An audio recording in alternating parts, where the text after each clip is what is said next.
Did you know that 90% of the world's millionaires invest in real estate? Well, I'm Angel with the Academy Presents Real Estate Investing Rocks, and I'm here to help you if you want to go for your piece of that pie.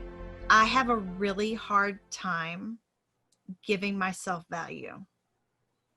Because like one of the things that we're working on right now is we're putting together a mastermind. Yeah. And I know how much everyone around me wants me to charge, but then in the back of my mind, I'm like, am I really worth that? And so, you talk about like putting a value on your hour. Well, I have an idea of what my hourly value is, but do I really believe that? And it's hard. So like what you're saying is, you're giving it just a cut and dry black and white method. Look at how much you made, split it up by the hours, and quit second guessing yourself. And because my husband is just like, you don't give yourself enough value. You don't value yourself enough. And I don't know if it's because I'm a female or if it's some weird ingrained piece in my head. I don't know. Yeah. But it's, I know that's totally off topic, but I just kind of, when you said. No, I mean, the psychology of all of this is super important, obviously. In my feeling, in response to what you just said, if you can successfully remove emotion, if you can remove subjectivity in general from the conversation and simply look at data and hard objective evidence, it's a lot easier to draw conclusions and get yourself out of your own way. When feelings just cloud judgment, I tend to fall back on hard evidence, like total revenue versus hours. I mean, at this point, I'm about $160, $170 an hour in value based on actual numbers, hours worked and revenue gained. So I'm constantly asking myself, should I be doing this? Is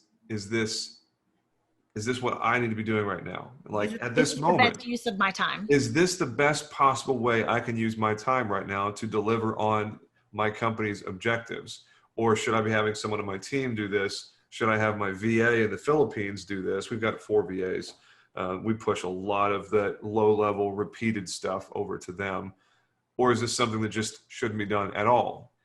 So I don't know.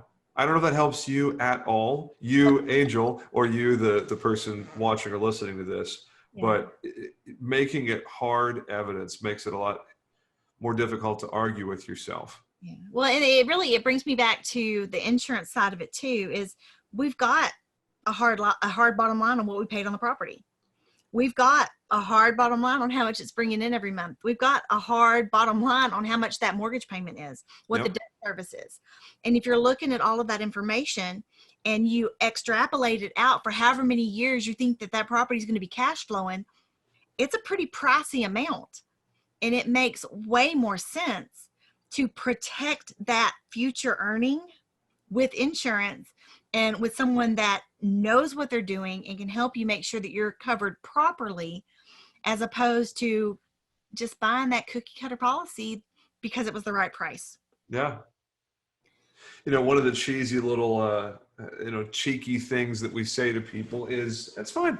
If you're a cookie cutter person, cookie cutter investor, are you a cookie cutter business owner? Are you copy and paste? Are you just like everybody else? If you are, fine. Go ahead and buy that cookie cutter copy and paste policy with generic coverage, a generic person who looks and sounds like all the other insurance people. That's fine. You go do your thing. It's been our experience that that's not most people. Most investors we work with have a pretty unique story. They're certainly not all in one asset class, like you said, Angel, for sure. Our investor clients, much more than the general population, the general insurance purchasing population of our country, investor clients typically have higher expectations. They have different needs because they are more complicated than the average insurance buyer. They deserve to have highly specialized advice. I think it's a huge mistake when an investor goes to a big box normal insurance retailer and asks for assistance with their holdings. If you want that person to get you home and auto insurance, fine. be my guest. But you should be working with a specialist for your real estate holdings. And if you're going to work with that specialist for your real estate holdings, wouldn't you rather have that same office take care of your personal stuff too? Because I promise you, home and auto and umbrella insurance, it's a walk in the park compared to some of the investor stuff we do. I mean, I don't know, that's a whole different subject. The efficiency of having one office take care of whatever your insurance needs are, I think is something that is often a little too quickly overlooked. So many people seem to be perfectly happy having 2 or 3 different insurance advisors. And I don't know about you, but that sounds really annoying to me. Well, I know that I don't want to. Kind of backing up, I said we've got some single family. I call them smaller multi just because it's quad and duplex, because they're multi, but they're still residential. And yeah. So I get the idea of what you're saying. Like, no, it's like 12 to 20. I think that's a semantics thing, but whatever. Yeah. Anything 5 units or higher is considered commercial. It's written on a different policy form. 1 unit, single family, obviously, to 4 units is considered in one category. If it's a single family, duplex, triplex, fourplex, it's all the same as far as most companies go. But the second you get that 5th unit, then it's considered commercial with most companies. But the thing that I really like too is that I don't like having to deal with a whole bunch of people. Not because I don't like dealing with people, but just because I don't want to have to be like, okay, so for these houses in this situation, I'm going to talk to this person. Yeah. But for this property in this situation, I have to talk to another person. Oh, and because I'm building over here, I have to talk to somebody else. Yeah. And I like the idea of when we start in our building process for what we've got on my residential lot that's coming up, we can still go to one person. And then after it's built and we need insurance coverage, we can go back to the same person. It's not 4 different people in 4 different locations with 4 different policies for 4 different things. Yeah. And that's, no, it's a time saver, and time is money, the value. Perfect example. I'm working with a gentleman who's he's located in Irving. It's here in the DFW area here in Texas. And he's a hotel investor. And he owns 7 hotels, and they are located in 5 different states. And he currently has 4 different agents for his hotels.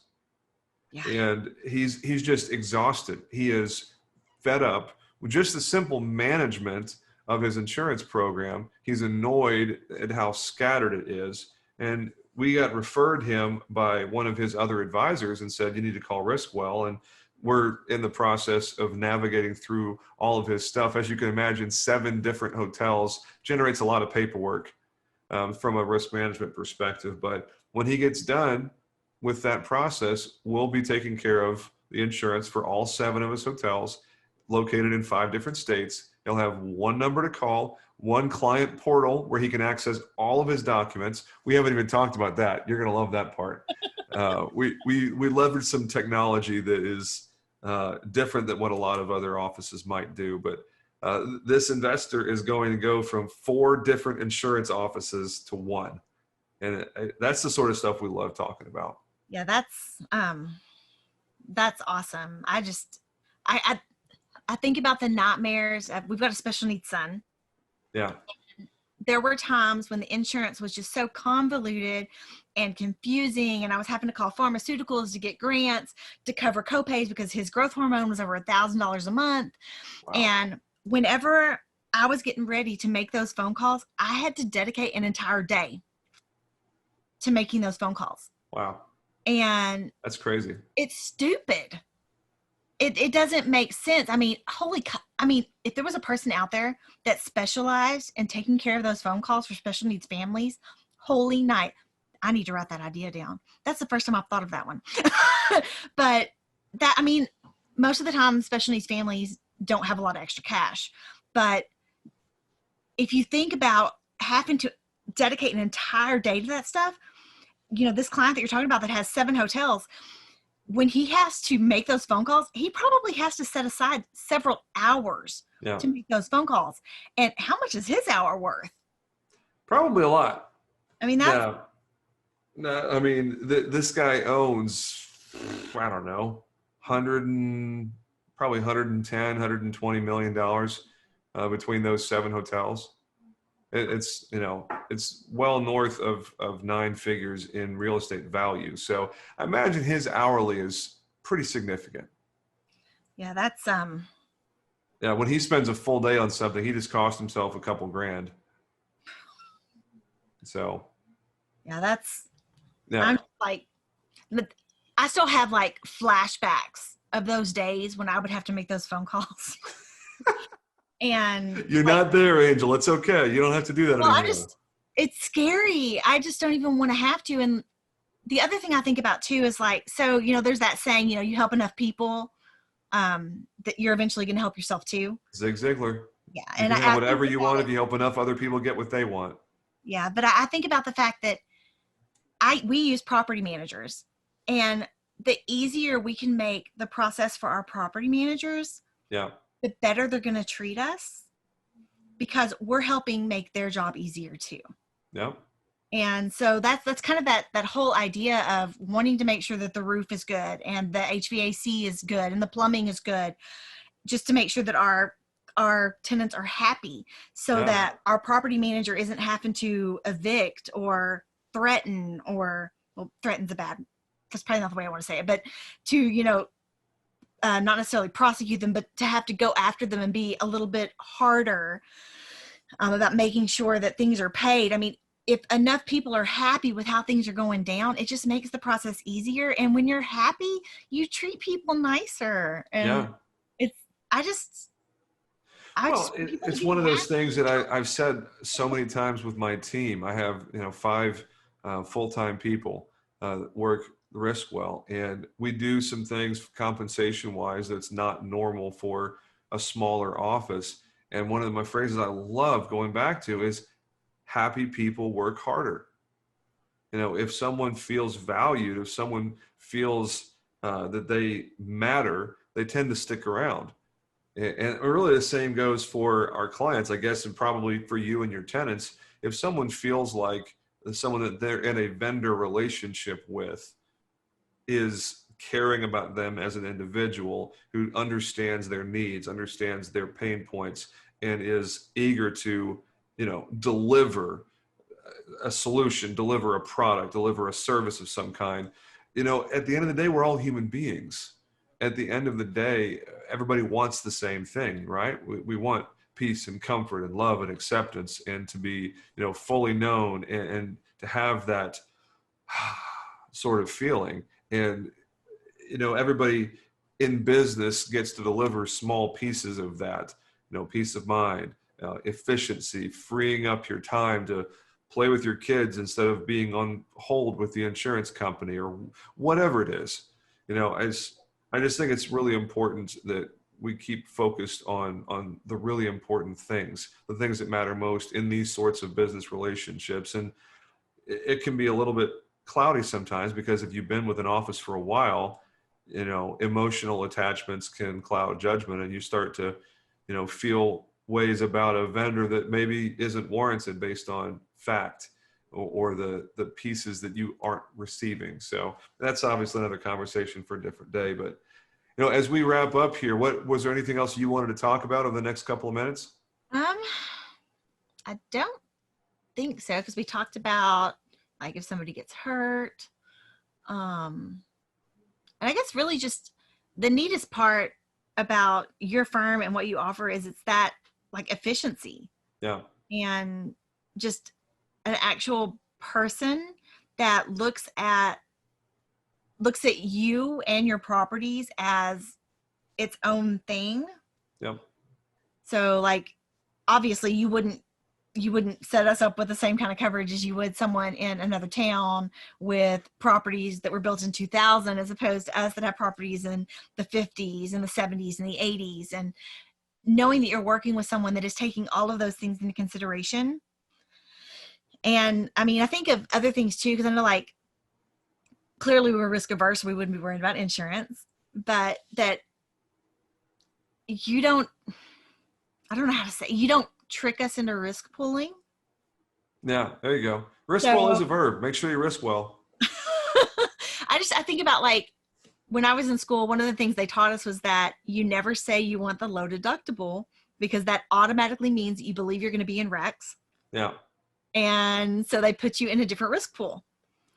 And I feel like when you're working with someone that's trying to help you mitigate risk, they're not going to be risk pooling you the same way, because they're looking at you as an individual with a different set of properties and a different set of parameters. And that's actually really nice to me. That takes off some of the stress of, I don't want to be risk pooled. Like, I don't want somebody having asymmetric knowledge and knowing that they're putting me in a risk pool when I don't realize it, because that Yeah. kind of makes me angry.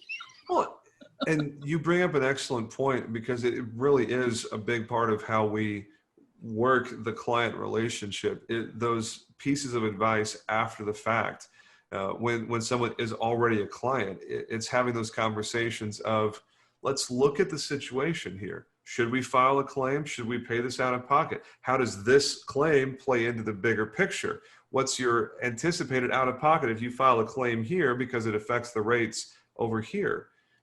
It's just having those conversations where you understand the client, where Riskwell seeks to see the bigger picture and advise on the bigger picture always. Because insurance is a bowl of spaghetti.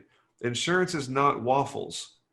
I mean, everything that you do in one piece of your portfolio impacts other things elsewhere in your portfolio. So if you file a claim for a small little thing over here, you could easily end up costing yourself more over the next 3 to 5 years somewhere else. Whereas, if you have that conversation with your risk advisor, whether it's Riskwell or somebody else, and have them walk you through, let's see, what do you think the total loss is? Well, someone stole $5,000 worth of appliances from my house. Okay. What's your deductible? My deductible is $2,500, hypothetically. Okay. So right off the bat, $2,500 has come out of your wallet for sure. That leaves us with $2,500 of potential value. Let's say we file a claim here. How many properties do you have? 10 properties. Let's say each one of those 10 properties experiences a small increase, only 5% coming from this claim over here. 5% times those 10 properties. How hard is it for us to eat up that $2,500 that you might get in that claim just in 1 year, much less 3 to 5 years? So when you add up the bigger picture, you can very quickly see, filing a claim for those stolen appliances doesn't make sense in the bigger picture. Whereas, a big box retail insurance person is going to go, you had someone steal appliances from you. All right, well, let's get that claim started. What was your date of loss? How much do you think was lost? Da da da da da. And then they're just going and getting data entry for their claim. They're not advising you. They're not asking you thought-provoking questions. They're just like a robot. Boop, push button, get result.